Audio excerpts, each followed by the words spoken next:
Neuroinflammatory diseases present a unique biological challenge. In conditions such as multiple sclerosis, the immune system, cellular signaling pathways, and neural repair mechanisms become tightly intertwined.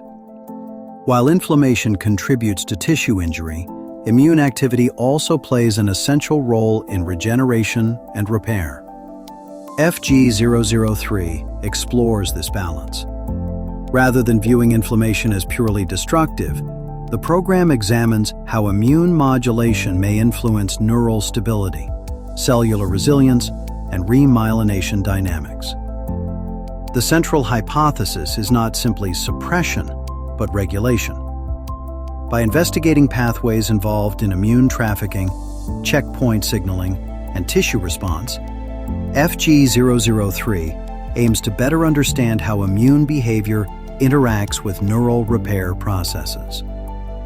Neurobiology and immunology are deeply connected systems.